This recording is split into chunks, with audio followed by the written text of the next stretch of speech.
I sat in the doctor's office, staring at the medical bill in my hand. $12,000 was a lot of money, and I had no idea how I was going to pay it. I had been going to this doctor for years, and I had always been happy with the care I received. But this bill was a shock. I looked up at the doctor, who was watching me with a mixture of concern and curiosity. I could tell he was waiting for my reaction. I took a deep breath and tried to compose myself. I didn't want to show my worry and fear. How am I supposed to pay this? I asked the doctor. He shook his head. I'm afraid that's not my department. You'll need to talk to our billing department about payment options. I felt a surge of frustration. Why did they have to send me such a large bill all at once? Couldn't they have broken it down into smaller payments? I was about to ask the doctor more questions when my wife, who was sitting next to me, took my hand and gave it a reassuring squeeze. We'll figure it out, honey, she whispered. We always do. I looked at her and smiled. She was right. We would figure it out. We had been through tough times before, and we had always come out on top. But then the doctor's expression changed. He looked at me with a serious expression and said, I'm afraid this is just the beginning. We've found something else. He paused, and I could tell he was choosing his words carefully. What is it? I asked, my heart racing with anticipation. The doctor took a deep breath before answering. We found a discrepancy in your medical records. It seems that someone has been using your identity to receive medical treatment. I felt like I had been punched in the gut. Someone was using my identity? How was that possible? And what did it have to do with my medical bill? The doctor continued to explain, but I wasn't listening. I was too busy trying to process what was happening. My mind was racing with questions and fears. As I sat there, trying to make sense of it all, I couldn't help but wonder what other surprises lay ahead. Was this just the beginning of a long and difficult journey? Only time would tell. I felt like I had been punched in the gut. Someone was using my identity. How was that possible? And what did it have to do with my medical bill? The doctor continued to explain, but I wasn't listening. I was too busy trying to process what was happening. My mind was racing with questions and fears. I looked at my wife, who was watching me with a mixture of concern and confusion. I could tell she was trying to follow the conversation, but she was just as lost as I was. I squeezed her hand, trying to reassure her that everything would be okay. The doctor finally stopped talking, and the room fell silent. I was the first to break the silence. What do you mean someone has been using my identity? I asked, trying to keep my voice calm. The doctor leaned forward, his eyes locked on mine. It appears that someone has been using your name and social security number to receive medical treatment. We've found several instances of this happening over the past year. I felt a chill run down my spine. Who could be doing this? And why? I thought back to all the times I had received medical bills and statements in the mail. Had I missed something? Had I been too trusting? The doctor continued to explain, telling me that they had reason to believe that the person using my identity was someone close to me. Someone who had access to my personal information. I felt a wave of paranoia wash over me. Who could it be? My wife spoke up, her voice firm. We need to know more. What kind of treatment has this person been receiving? The doctor hesitated before answering. We're not entirely sure.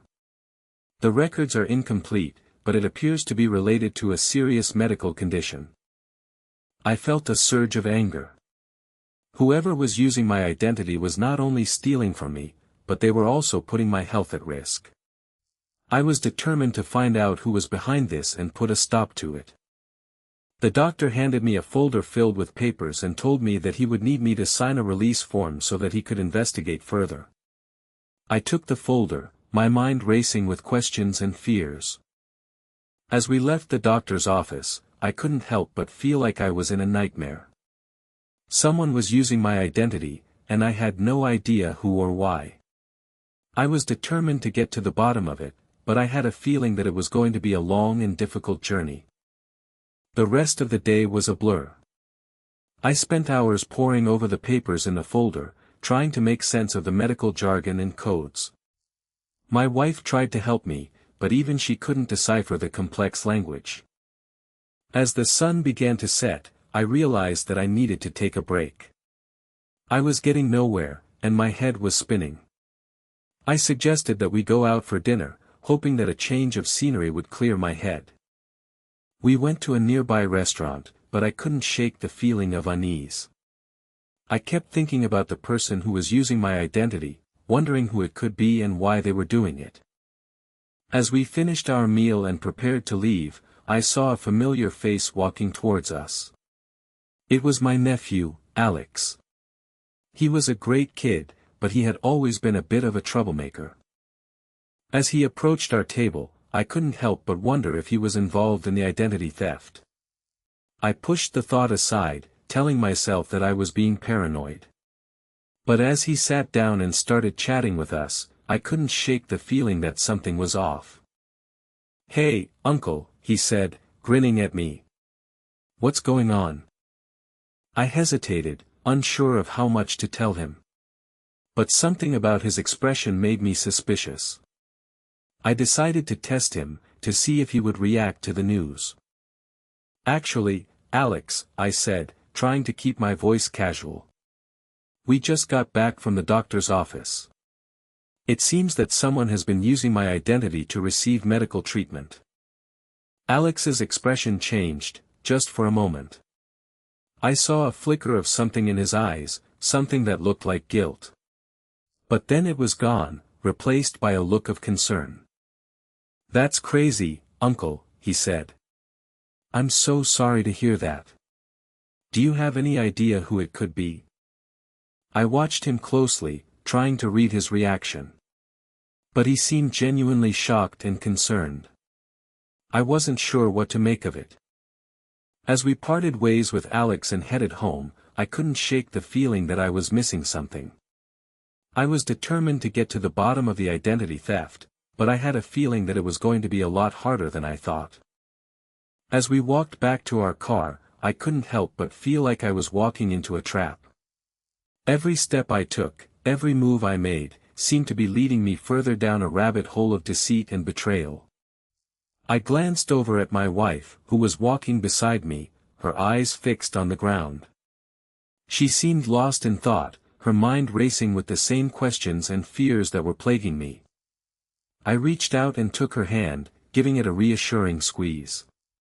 We were in this together, no matter what. As we drove home, the tension in the car was palpable. We didn't speak, each of us lost in our own thoughts. But I could sense my wife's eyes on me, watching me, trying to read my expression. I knew she was worried, scared even. And I didn't blame her. I was scared too. When we arrived home, I suggested that we go for a walk, try to clear our heads. But my wife shook her head. "I think I'm going to go lie down for a bit," she said, her voice barely above a whisper. "I'm feeling a little overwhelmed." I nodded, understanding. "Okay, I'll join you soon." I watched as she disappeared into our bedroom, feeling a pang of guilt. I should be with her, supporting her, but my mind was elsewhere. I was too busy thinking about Alex, and the look of guilt I had seen in his eyes. I decided to do some research, see if I could dig up any information about Alex's past. Maybe there was something there that could explain why he was using my identity. I spent the next few hours scouring the internet, searching for any mention of Alex's name. But I found nothing. No social media profiles, no news articles, no nothing. It was as if he had vanished into thin air. I was starting to get frustrated, feeling like I was hitting a brick wall at every turn. But then, just as I was about to give up, I stumbled upon something. A small mention of Alex's name in a local newspaper article from a few years ago. My heart racing, I clicked on the link and began to read. The article was about a group of teenagers who had been caught breaking into a local store. And Alex's name was right there, listed among the perpetrators. I felt a surge of anger, mixed with disappointment. Why had Alex never told me about this? Why had he kept it a secret? I realized that I didn't know my nephew as well as I thought I did. And that realization was terrifying. I spent the rest of the night in a daze, my mind reeling with questions and fears. I couldn't shake the feeling that Alex was involved in the identity theft, that he was using my identity to cover his own tracks. But why? And what did it have to do with the medical treatment he was receiving? I didn't have any answers, but I was determined to find out. As I lay in bed, staring at the ceiling, I knew that I had to confront Alex. I had to ask him the questions that were plaguing me, and I had to get some answers. But as I drifted off to sleep, I couldn't shake the feeling that I was in over my head. That I was playing with fire, and that I was going to get burned. I woke up the next morning feeling anxious and on edge. I knew I had to confront Alex, but I was scared of what I might find out. I got dressed and went downstairs, where my wife was already making breakfast. "Hey, how are you feeling today?" she asked, as she poured me a cup of coffee. "I'm feeling a little better," I lied. "But I need to talk to Alex. I need to get some answers." My wife nodded, her expression serious. "I think that's a good idea. But be careful, okay? We don't know what's going on with him, and we don't want to push him into doing something stupid." I nodded, taking a sip of my coffee. I knew she was right. I had to be careful, for both my sake and Alex's. I finished my coffee and headed out the door, determined to get some answers. As I drove to Alex's apartment, I couldn't help but feel a sense of unease. What was I going to find out? Was Alex involved in the identity theft? And if so, why? I pulled up to Alex's apartment and parked my car. I took a deep breath, trying to calm my nerves, and got out of the car. I walked up to the door and knocked, my heart racing with anticipation. The door opened, and Alex stood there, looking surprised to see me. "Hey, Uncle," he said, his voice cautious. "What brings you here?" I took a deep breath, trying to keep my cool. "I need to talk to you, Alex. Can I come in?" Alex hesitated for a moment, before stepping aside and letting me in. I walked into the apartment, looking around at the messy room. There were clothes scattered all over the floor, and empty pizza boxes piled up on the coffee table. I shook my head, feeling a pang of disappointment. Alex was a smart kid, but he was clearly struggling. "So, what's going on, Alex?" I asked, as I sat down on the couch. Alex looked at me warily, before shrugging his shoulders. "I don't know what you're talking about, Uncle." I sighed, feeling frustrated. "Don't play dumb, Alex. I know what's going on. I know someone's been using my identity to get medical treatment. And I think it's you." Alex's expression changed, and for a moment, I saw a flash of guilt. But then it was gone, replaced by a look of anger. "I don't know what you're talking about," he repeated. I leaned forward, my eyes locked on his. "Alex, I know it's you. I saw the article about you getting in trouble a few years ago. And I know you've been struggling financially. It all adds up. You're using my identity to get medical treatment, aren't you?" Alex's face went white, and he looked like he was going to pass out. For a moment, I thought he was going to confess. But then he shook his head, his eyes flashing with anger. "You don't know anything, Uncle," he spat. "You don't know what it's like to be me. To struggle every day, just to make ends meet. You don't know what it's like to be desperate. I felt a pang of guilt, as I realized that Alex was telling the truth. I didn't know what it was like to be him. But that didn't excuse what he was doing. Alex, I understand that you're struggling, I said, trying to keep my voice calm. But using my identity is not the answer. It's not right, and it's not fair. You need to stop, before it's too late. Alex looked at me, his eyes cold and hard. You don't understand, Uncle, he repeated. You don't understand what it's like to be me. And you never will. I felt a chill run down my spine as I looked at Alex. His eyes seemed to bore into my soul, and I could sense the desperation and frustration emanating from him. I knew I had to tread carefully, or risk pushing him further down the path of destruction. Alex, I want to help you, I said, trying to keep my voice calm and reassuring. I want to help you find a way out of this mess. But you have to be honest with me. You have to tell me what's going on. Alex snorted, a look of disgust on his face. You think you can help me? You think you can just wave a magic wand and make all my problems disappear? He shook his head, his voice dripping with sarcasm. You have no idea what it's like to be me, Uncle. You have no idea what it's like to be trapped in this never-ending cycle of debt and desperation. I felt a pang of guilt, knowing that he was right. I didn't know what it was like to be in his shoes. But I was determined to try and understand, to try and help him find a way out.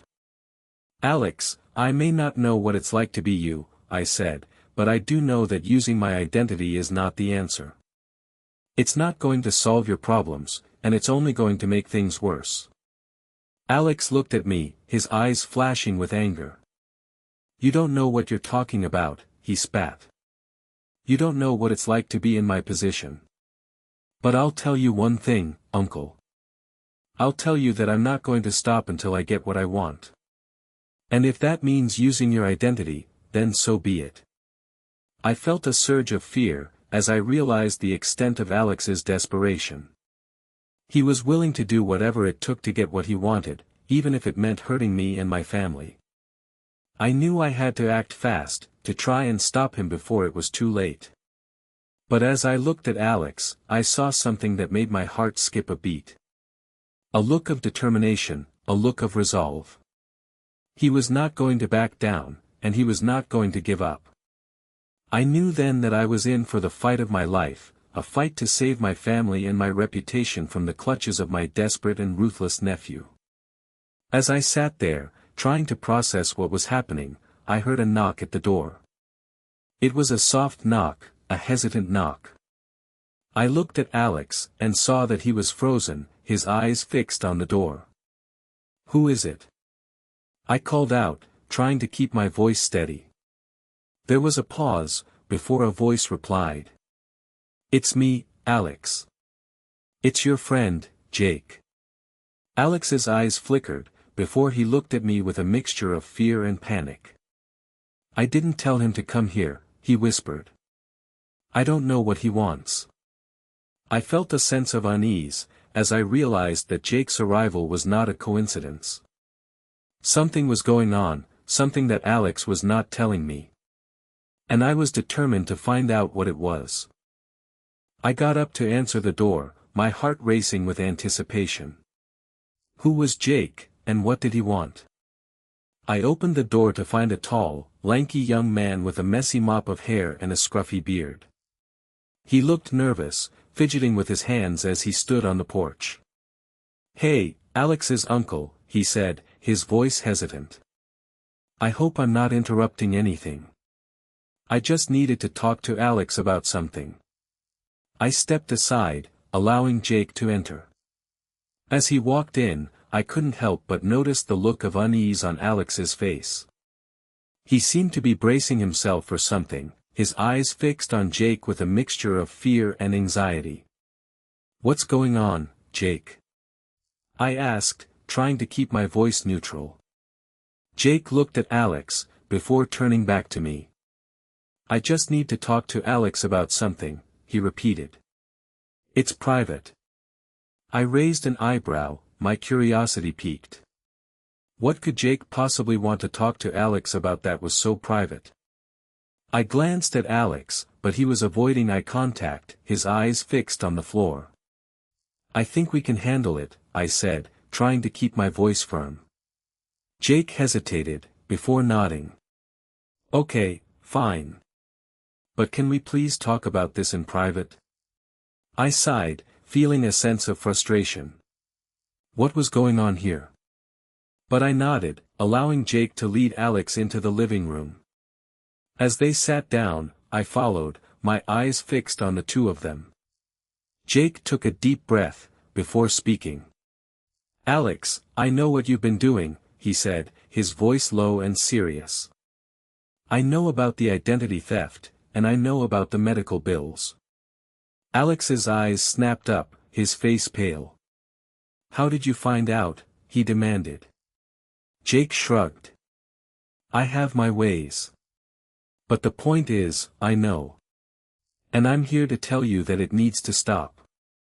I felt a surge of anger, as I realized the extent of Alex's deception. He had been using my identity to get medical treatment, and he had been lying to me about it. But as I looked at Jake, I saw something that made my heart skip a beat. A look of determination, a look of resolve. He was not going to let Alex get away with this, and he was not going to let him hurt me or my family. I felt a sense of gratitude towards Jake, but it was mixed with a sense of unease. What was he going to do, and how was he going to make Alex stop? As I sat there, trying to process what was happening, I realized that the situation was spiraling out of control. Alex was in deep trouble, and he was not going to get out of it easily. And as I looked at Jake, I knew that he was not going to let him get away with it. The tension in the room was palpable, as the three of us sat there, locked in a silent standoff. I knew that something was going to happen, something that would change everything. But as I sat there, frozen in anticipation, I had no idea what it was. As the standoff continued, I could feel the tension in the room building to a boiling point. Alex's eyes were fixed on Jake, his face pale and sweaty. Jake's eyes were fixed on Alex, his expression stern and unyielding. I was frozen in place, unsure of what to do next. Suddenly, Jake spoke up. "Alex, I know you're in trouble. I know you're desperate. But using your uncle's identity to get medical treatment is not the answer. It's not right, and it's not fair." Alex's eyes dropped, his shoulders slumping in defeat. "I know," he whispered. "I just didn't know what else to do." Jake's expression softened, and he reached out to put a hand on Alex's shoulder. "I know you didn't, Alex. But that's no excuse for what you've done. You need to make it right." Alex nodded, tears streaming down his face. "I'll do it," he said, his voice shaking. "I'll make it right. I promise." As I watched, a weight lifted off my shoulders. I had been so worried about Alex, so scared for his future. But now, I saw that he was taking responsibility for his actions. He was going to make it right. But just as I was about to breathe a sigh of relief, the doorbell rang. It was the police. They had come to arrest Alex for identity theft. As the officers led Alex away in handcuffs, I felt a mix of emotions. I was sad to see my nephew in trouble, but I was also relieved that the ordeal was finally over. As I watched Alex being taken away, I saw Jake standing beside me. He put a hand on my shoulder, and I turned to him. "Thank you," I said, my voice shaking with emotion. "Thank you for helping me through this." Jake smiled, his eyes warm with kindness. "Anytime," he said. "I'm just glad I could help." As we stood there, watching Alex being taken away, I felt a sense of closure. I knew that Alex would face the consequences of his actions, but I also knew that he would have the chance to make it right. And as I looked at Jake, I knew that I would never forget this moment. This moment of karma, of justice being served. But as I turned to go back inside, I saw something that made my heart skip a beat. A piece of paper on the floor, with a note scrawled on it. "I'm sorry," the note read. "I'll make it right. Alex." I felt a lump form in my throat as I read the note. Alex had written it, before he was taken away. It was his apology, his promise to make it right. As I stood there, tears streaming down my face, I knew that I had forgiven Alex. I had forgiven him for what he had done, and I had forgiven him for putting me through this ordeal. And as I looked at Jake, I knew that I had found a true friend. A friend who had helped me through this difficult time, and who had helped me find closure. As I went back inside, I felt a sense of peace wash over me. I knew that everything was going to be okay. I knew that Alex would face the consequences of his actions, but I also knew that he would have the chance to make it right. And as I looked at Jake, I knew that I would never forget this moment. This moment of karma, of justice being served. Epilogue. Alex spent several months in jail, reflecting on his actions. He realized that he had made a mistake, and he was determined to make it right. When he got out of jail, he came to me and apologized for what he had done. He promised to make it right, and he started by paying back the money he had stolen. It wasn't easy, but Alex worked hard to rebuild his life. He got a job, and he started taking classes to become a nurse. And as he worked to rebuild his life, he also worked to rebuild our relationship. He came to visit me often, and we would talk for hours about his plans and dreams. I was proud of Alex, proud of the man he was becoming. And I knew that I had forgiven him, completely and utterly. As for Jake, he remained a close friend. We would meet for coffee often, and talk about our lives. And as I looked at him, I knew that I would never forget the role he had played in my life. He had helped me through a difficult time, and he had helped me find closure. I was grateful for Jake, grateful for his friendship and his support. And as I looked back on the ordeal, I knew that it had been a difficult time. But I also knew that it had been a time of growth, a time of learning and forgiveness. I had learned that forgiveness is not always easy, but it is always necessary. And I had learned that karma is a powerful force, a force that can bring justice and closure. As I looked back on the ordeal, I knew that I had come out stronger. I had come out wiser, and more compassionate. And as I looked at Alex and Jake, I knew that I had found two true friends. Friends who had helped me through a difficult time, and friends who would always be there for me.